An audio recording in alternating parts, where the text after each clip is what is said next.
Bravo Sacha, il se trouve bien à l'intérieur de cet interrupteur sectionneur clock thermoller 100 A qu'on va ouvrir. Aucun regret, celui-ci est défectueux, il ne tient plus enclenché. J'ai donc dû le remplacer, mais on verra ça plus tard. Seulement quelques vis à enlever avant de retrouver notre module. Et d'ailleurs, il n'y en a pas un, mais trois, puisqu'on est en triphasé. Ils constituent les chambres de coupure d'arc électrique. Ça t'avance peut-être pas à grand chose, je comprends.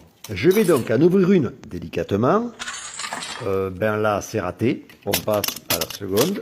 Et cette fois-ci, on voit bien la rangée de plaquettes métalliques. Ma seconde question, c'était, selon toi, est-ce que celles-ci sont en cuivre? Un petit indice dans la vidéo permettait de dire que non. Regarde bien l'extrait en question. On observe qu'elles sont attirées par ce tournevis aimanté. Le cuivre ne s'aimante pas, il n'est pas ferromagnétique. On a donc plutôt affaire à un revêtement couleur cuivre. Quand l'intersectionneur est enclenché, le courant passe dans la chambre, au travers des deux pastilles mises en contact. Mais lorsqu'il se déclenche, un arc électrique se produit, d'autant plus intense d'ailleurs s'il est consécutif à un court-circuit. Et ça peut être le cas sur notre interrupteur, puisqu'on lui a associé un boîtier déclencheur automatique. Idem sur ceux du même type, mais qui ont en plus la fonction disjoncteur magnétothermique. On reviendra sur cela dans une autre vidéo.